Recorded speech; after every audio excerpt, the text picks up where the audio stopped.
But what I learned from that when I checked this verse, and hear this hadith. Hazrat Ibn Umar, before time ran out, because I don't want you to think this is my story. I want you to know this is Islamic stories. This is an Islamic lesson. This is an Islamic reminder. Hazrat Abdullah ibn Umar, radiallahu ta'ala anhu. Everyone know who is Umar, radiallahu ta'ala anhu? The second caliph of Islam. So his son, Abdullah ibn Umar, radiallahu ta'ala. One day he was going on a journey. And he saw a Bedouin. You know Bedouin? A villager. People say Bedouin, not so very significant. They're villagers. They're dihati, hey, villagers. So he met a man. And there are different versions of this incident. Some said he met the man himself, who was his father's friend, as Umar radiallahu ta'ala anhu's friend. Some say he met the son of his father's friend, Hazrat Umar radiallahu ta'ala anhu's friend. So Ibn Umar, the son of Hazrat Umar radiallahu ta'ala anhu, he met, let's take the one that he met the son. He met the son of the friend of his father. Okay? And this is very authentic hadith. And he said, aren't you so-and-so? And the man said, yes, I am the son. Listen to this, my brothers and sisters, especially you who have parents alive. And I'm only learning this, and I read these hadith, oh Allah, lectured on it, but I never really got the depth and hakikat of it. And it's now my heart and my eyes are just bleeding with whatever these things are. And I thought it's an opportunity to remind myself and you. Who is Umar radiallahu ta'ala? What a powerful man that the Prophet sallallahu alaihi wasallam said, if there was to be any prophet after me, it would be him. Ibn Umar radiallahu ta'ala, and so many a hadith has been narrated by him. He asked the man, so you are so-and-so? Yeah, he said, yes. You are the son of so-and-so. He had a donkey, Ibn Umar radiallahu ta'ala, that he would ride sometimes, that he used to travel with beside his camel. He told this boy, this man, take this donkey and give it to your father. He took out his amama. You see this on his head that we wear here? This used to be a sunnah of the Prophet sallallahu alaihi wasallam. He took this out and he gave it to the man. And he said, take it for your father. So one of the other person who was with Hazrat Ibn Umar radiallahu ta'ala anhu, he said, but yeah, Ibn Umar radiallahu ta'ala anhu, he's a Bedouin. He's a dihati, he's a villager. Why you have to give him your turban? Your turban is some line of significance. Why do you have to give him your means of transport, the donkey that you travel with? You could have given him 2 riyals or 2 dirham. Interesting, huh? You know, that's what some of our parents, our children will tell us. And it happens all the time. Who's that? Why you care for that person so much? How much you talk about that person? So you know what was the answer of Hazrat Ibn Umar radiallahu ta'ala anhu? Allahu Akbar. He told the man, the Sahaba, the other person who asked him, why didn't you give him 2 riyals? He said, his father was my father's friend. Wote inki doste. Walid ke doste. Huh? He said, and I remember the Prophet sallallahu alaihi wasallam said, this is the deep hadith here.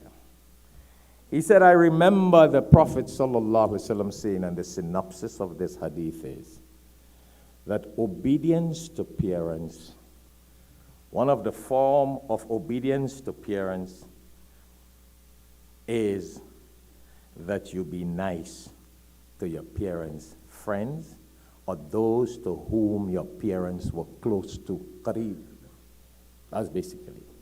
He says, that's a form of obedience to your parents, that you be nice, and you maintain, the hadith spoke about maintain, the Prophet ﷺ said, maintain good ties. You understand what it says here? Maintain good relationship with those whom your parents had loved. Allahu Akbar. Can you imagine that? Nowadays, some of us, our parents pass away and we don't even show love to their parents that they had loved. You know why? We're so caught up in this money and this dunya and this world that we have no time for ourselves, we have no time for our parents, we have no time for their parents. Come on, my brothers and sisters. I just thought that, it's a reminder to myself. And you know what the hadith continued to say?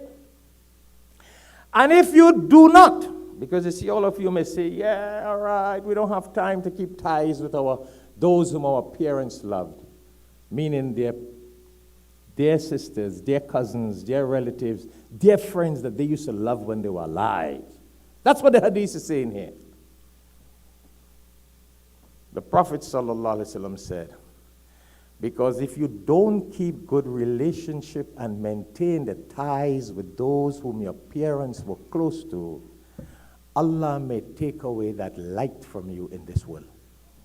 Astaghfirullah. That is sad.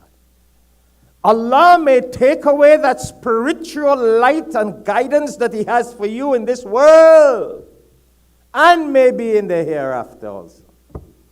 So Ibn Umar radiallahu ta'ala, who is telling this man who asked him that, that's why I took off my amama and I gave the man my means of transport to go and give his father, who was the friend of my father. How many of us do that today? Nowadays, there's some of us don't even keep relationship with our fathers, brothers, and our mothers, sisters and brothers, and our fathers, brothers, or their children, or their grandparents, whatever you can do it. I know I have a very busy dawah life, and I will really cut short in that. And I always remember my parents telling me, try to meet this one, try to meet that one, try to meet this one. I was never able to fulfill it, even though I were involved all in dawah and travel. But you know what? Those of you who have parents, and if your parents have passed away, if you have parents here, talk to them about the people they loved. See, they may not just tell you without a reason about their parents and their parents' parents. Yeah. Forget about if they're in foreign countries. Make your parents happy by talking to them about the people they love. Do you know that makes them happy? Makes them smile? Rejuvenate them? Yeah, I remember when my parents used to talk to me about their mothers and their fathers and their uncles, they would be so happy. And if sometimes we would ask them, wow, now volumes will go on. But you see, we don't do that nowadays. And I'm not telling you to do it because I am telling you that I shortcome in that. I'm telling you because that's what the Quran and Sunnah says. وَقُلْ لَهُمَا قَوْلًا كَرِيمًا. Talk nice things with them, kind words, things that will make them feel nice. Smile, be happy. Not only about don't quarrel with them, but say nice things to make them happy. That's why the Prophet ﷺ said, if you make them smile, you get the blessings of a pilgrimage. That's why the Prophet ﷺ said, if you put your mother on your back and take her to perform Hajj, and you make that tawaf 7 times, you know how hard it is to make that tawaf? You guys know that who have been there? Yeah? Why do you think people do it 2 o'clock in the morning when the sun is not hot? The Prophet ﷺ was talking about if you take your mother on your back in the hot sun, in the desert, in the burning sun, in the hot desert, and you walk her around the Kaaba in the hot, you still cannot pay her for 1 drop of milk that she gave you. That's why we're supposed to make parents happy when they're alive. Go the extra mile. You see, a lot of us know don't quarrel with them, don't abuse it. So everybody knows that. But what I'm saying to myself and you and all our viewers worldwide, you find reasons to make them happy. And if they have passed away, you look for the family members that your parents had loved. And if they pass away, look for their children. Call them. You have WhatsApp. You have every app nowadays. But see, all of us down, you see. We use WhatsApp, but we're really down. Call them. Talk to them. All over the world now, you can talk on WhatsApp and see people and talk to people. Use the technological opportunity that is available in the world. Don't just ignore them because you live in America and you got nice cars and nice houses and a nice family and you're busy. You see, if we do that, our children will do the same to us. They will not care for the people we love. Don't you know? You try it now. Talk to some of your American-born children and say, you know, my grandfather was born so-and-so. They wouldn't care to hear where is so-and-so and who is so-and-so. Go try it. And come back and tell me if it's true or not. You follow what I'm saying? But that would make them happy, because whom did they love? Their parents. Those that they loved. And the hadith is so clear to say that. The man told them, that's why I did that. Because Rasulullah sallallahu alaihi wasallam said, maintain good ties with the people that your parents loved. I remember mentioning a few weeks ago the hadith in which a man went to the Prophet sallallahu alaihi wasallam. And he said, Ya Rasulullah sallallahu alaihi wasallam, I have committed a wrong. And the Prophet sallallahu alaihi wasallam said, do the khidmat, go and be nice and caring to your mother. Go and be nice and caring to your mother, and Allah will forgive you for your shortcomings. Of course you make tawbah, and of course you read 2 rakats tawbah, but do some of that. And the man said, Ya Rasulullah sallallahu alaihi wasallam, my mother has passed away. The Prophet sallallahu alaihi wasallam said, do you have a mother's sister? The man said, yes. And the Prophet sallallahu alaihi wasallam said, go and be nice to her. Be caring to her. Show her love and affection, and do her khidmat. Because your mother's sister is like your mother. Remember, Allah didn't make us born from a coconut tree, you know. Nariyal ke darak, koi aam ke darak, any tree you just fell from. We have a womb connection with our mothers and our father's sperm and his lineage and her connection. We are born to a family.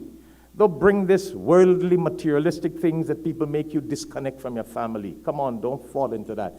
A lot of times men make their wives, make them disconnect from their family. Don't come with that stupidity, beokufi, ahmaki kind of stupidity. You live with your mother for 20 and 30 years, you get married and you divorce her in 1 year, or 1 day after your marriage. You forget about the kindness your mother gave to you. You forget about the kindness and the love you had with her. Your wife's love is one place and your mother's love is another place.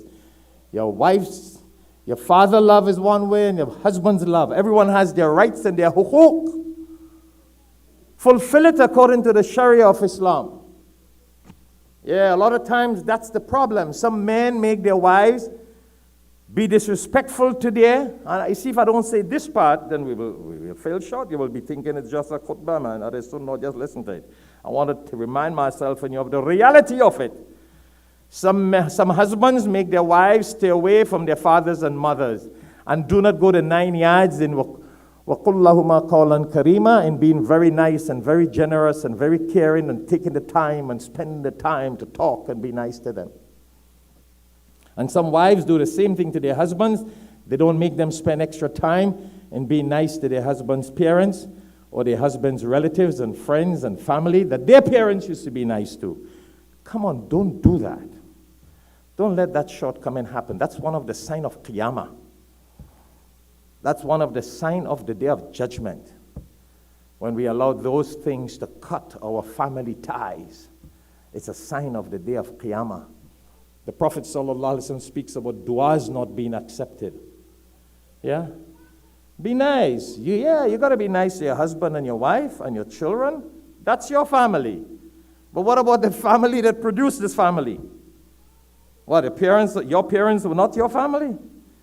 And their parents were not their family? That's the blood ties that the Prophet ﷺ speak about.